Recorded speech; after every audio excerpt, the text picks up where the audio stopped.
അപ്പം നമുക്ക് ഈ ചൂടുകാലത്ത് നല്ലൊരു ഗ്രേപ്പ് ജ്യൂസ് തയ്യാറാക്കാം. അപ്പോൾ നമ്മൾ ഇപ്പം മുന്തിരിയുടെ സീസണൊക്കെ ആണല്ലോ, അപ്പം നമ്മൾ നല്ല വൃത്തിയിൽ കഴുകി നമുക്ക് വീട്ടിൽ ഈസി ആയിട്ട് നല്ലൊരു മുന്തിരി ജ്യൂസ് എങ്ങനെയാണ് തയ്യാറാക്കുന്നതെന്ന് നോക്കാം. അപ്പോൾ നമ്മൾ വെറൈറ്റി ആയിട്ടുള്ള മുന്തിരി ജ്യൂസ് തയ്യാറാക്കാൻ വേണ്ടി നല്ല കറുത്ത ജ്യൂസ് മുന്തിരി എടുത്തിട്ടുണ്ട്. മുന്തിരിയിൽ വിഷാംശമൊക്കെ നമുക്കറിയാലോ, ഇത് നല്ലോണം കഴുകി കൊണ്ടുവരാം. ഉപ്പും മഞ്ഞളൊക്കെ ഇട്ടിട്ട് വേണമെങ്കിൽ കഴുകാം. ഇപ്പം ഞാൻ കഴുകുന്നത് ഒരു പുതിയ മെത്തേഡായിട്ടാണ്. അപ്പം എല്ലാ വിഷാംശം പോയി നല്ല ക്ലിയർ ആയിട്ടുള്ള മുന്തിരി കിട്ടും. അപ്പോൾ ആദ്യം നമ്മളൊരു പാത്രത്തിലേക്ക് മാറ്റാം. ഇത് ഏകദേശം 1/2 കിലോനോളം ഉണ്ട്. ഇതെല്ലാം ഇട്ട് നമുക്ക് ഇതിലേക്ക് ബേക്കിംഗ് സോഡ ചേർക്കാം. ബേക്കിംഗ് സോഡ ചേർത്തിട്ട് വെള്ളം ഒഴിച്ച് 1 മണിക്കൂറോളം മുക്കി വെച്ചിട്ട് ശേഷം നമുക്ക് കഴുകിയെടുക്കാം. ഇത് ബേക്കിംഗ് സോഡയാണ്. അതിട്ട് നമുക്ക് വെള്ളം ഒഴിച്ച് നല്ലോണം കഴുകിയെടുക്കാം. വെള്ളമൊഴിച്ച് ഇപ്പോൾ ബേക്കിംഗ് സോഡയുടെ പ്രത്യേകത എന്താണെന്ന് വെച്ചാൽ എല്ലാ വിഷാംശം പൊക്കോളും. അപ്പോൾ നമ്മൾ കേക്കിലൊക്കെ ചേർക്കുന്ന സാധനമാണല്ലോ. അപ്പോൾ ഇത് കഴിഞ്ഞിട്ട് 2-3 ട്രിപ്പ് കഴുകിയാൽ മതി. നമ്മുടെ മുന്തിരിയൊക്കെ നല്ല ഉപ്പും മഞ്ഞളൊക്കെ ഇടുന്നേക്കാളും നല്ലോണം എല്ലാ വിഷാംശം പൊക്കോളും. അപ്പോൾ ഇതിൻ്റെ ഈ മുന്തിരിമേലൊക്കെ ഒരു തരം പൊടി പോലെ ഉണ്ടായിരുന്നല്ലോ, അതൊക്കെ മാറി വൃത്തിയായിട്ട് കിട്ടും. ഇതിങ്ങനെ നമുക്ക് ഒരു 1/2 മണിക്കൂറോളം ഈ ബേക്കിംഗ് സോഡയുള്ള വെള്ളത്തിൽ മുക്കി വയ്ക്കണം. എന്നിട്ട് നമുക്ക് കഴുകിയെടുക്കാം.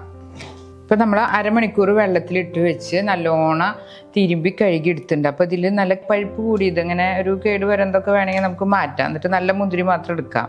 ഞെട്ടൊക്കെ കളഞ്ഞ് നല്ല ഒറ്റ തിരിച്ച് കഴുകിയെടുത്തതിന് ഇത് നമുക്ക് ആദ്യം തിളപ്പിക്കാനായിട്ട് വെക്കാം. വെള്ളം തിളപ്പിക്കാൻ വെച്ച് മുന്തിരിയും കൂടി വെച്ചിട്ട് നമുക്കിനി അടുത്ത പ്രൊസീജിയർ ചെയ്യാം. അപ്പോൾ നമ്മളൊരു പോണി അടുപ്പത്ത് വെച്ച് നമ്മൾ കഴുകിയെടുത്ത മുന്തിരി ചേർക്കാം. ഇപ്പം മുന്തിരിയിൽ കണ്ടാൽ ചെറുതായിട്ട് ഇങ്ങനെ പൊടി പോലുള്ളതൊക്കെ പോയി നല്ല ക്ലിയർ ആയിട്ടുണ്ട്. അതിലേക്ക് നമ്മൾ നഗക്ക വെള്ളമൊഴിക്കണം. അതിനൊരളവ് മുന്തിരിയുടെ നഗക്ക വെള്ളമൊഴിക്കണം.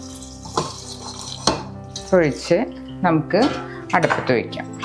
തീ കത്തിച്ച് ഇതൊന്ന് തിളച്ച് വരട്ടെ. അപ്പോൾ അതിലേക്ക് നമുക്ക് ഒരു 1/4 കപ്പ് പഞ്ചസാരയും ചേർക്കാം.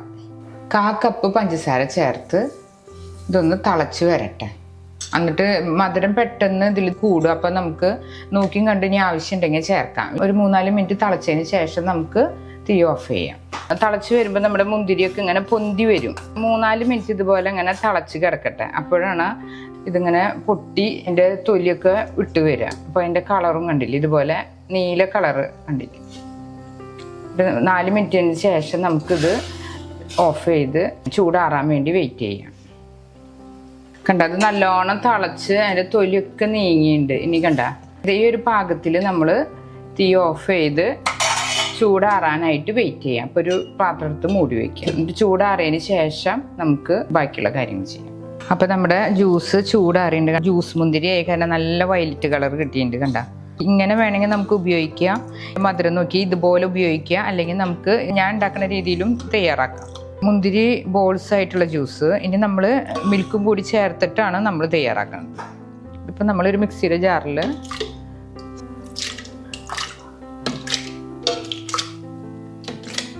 ജ്യൂസ് എടുക്കുമ്പോൾ തന്നെ അറിയാം നല്ലൊരു മണമുണ്ട്, നല്ല വിറ്റാമിൻ ഉള്ളതാണ് ഇത്. നമുക്കിത് വളരെയധികം ഹെൽത്തി ആയിട്ടുള്ളൊരു ജ്യൂസാണ്.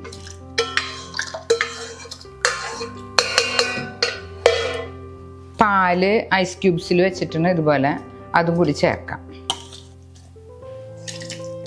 എന്നിട്ട് ഒന്ന് ജ്യൂസാക്കി കൊണ്ടുവരാം. ഒന്ന് ജസ്റ്റ് കുരു അടയരുത്, അതുപോലെ ഒരു 2 സെക്കൻഡ് ഒന്ന് അടിച്ചു കൊണ്ടുവരാം. ഇപ്പം നമ്മുടെ ജ്യൂസ് റെഡി ആയിട്ട് നമുക്കൊന്ന് അരിച്ചെടുക്കാം. ഇതൊന്ന് നല്ലോണം ഒന്ന് വലിയ കണ്ണിയുള്ള അരിപ്പയിൽ അരിക്കണം. അല്ലെങ്കിൽ പിന്നെ അടിച്ച് തീരില്ല, ഇങ്ങനെ കുറേ നേരം ഇങ്ങനെ ഇരിക്കേണ്ടി വരും. ഇതിപ്പോൾ ഇങ്ങനെ ആക്കി കഴിഞ്ഞാൽ 2 സെക്കൻഡ് അടിച്ചിട്ടുള്ളൂ. അത് കാരണം കുരു ഒന്നും അടിഞ്ഞിട്ടില്ല. കണ്ട, കുരുവൊക്കെ ഇങ്ങനെ കാണുന്നുണ്ട്. കുരു അടിയുമ്പോൾ ടേസ്റ്റ് മാറും. എന്നിട്ട് നമുക്ക് ഗ്ലാസ്സുകളിൽ സെർവ് ചെയ്യാം. അപ്പം നമ്മുടെ മിൽക്ക് ചേർത്തിട്ടുള്ള ഗ്രേപ്പ് ജ്യൂസ് റെഡി ആയിട്ടുണ്ട്. ഒരു വെറൈറ്റി ടേസ്റ്റുള്ള ഒരു ജ്യൂസാണ്.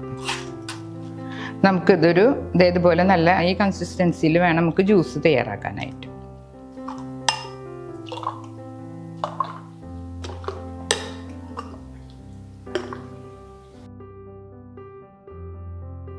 അപ്പം നമ്മുടെ മുന്തിരി ജ്യൂസ് റെഡി ആയിട്ടുണ്ട്. അപ്പോൾ നമ്മുടെ സീസൺ കാലത്തൊക്കെ ഇതുപോലെ നമുക്ക് മുന്തിരി ജ്യൂസ് തയ്യാറാക്കാം. ഇപ്പോൾ മുന്തിരിയുടെ സീസൺ ആണല്ലോ, അപ്പോൾ ചൂട് കാലത്ത് നല്ല ഹെൽത്തി ആയിട്ടുള്ളൊരു ജ്യൂസാണത്. ഇതുപോലുള്ള പാചക വീഡിയോകൾ ഇനിയും ലഭിക്കുന്നതിനു വേണ്ടി ഈ വീഡിയോയ്ക്ക് താഴെയുള്ള സബ്സ്ക്രൈബ് ബട്ടൺ ക്ലിക്ക് ചെയ്യുക. ഇഷ്ടപ്പെട്ടുവെങ്കിൽ ലൈക്ക് ചെയ്യുക, ഷെയർ ചെയ്യുക. കൂടുതൽ വീഡിയോകൾക്കായി യൂട്യൂബിൽ സർഗം കിച്ചൻ എന്ന് ടൈപ്പ് ചെയ്ത് സെർച്ച് ചെയ്യുക.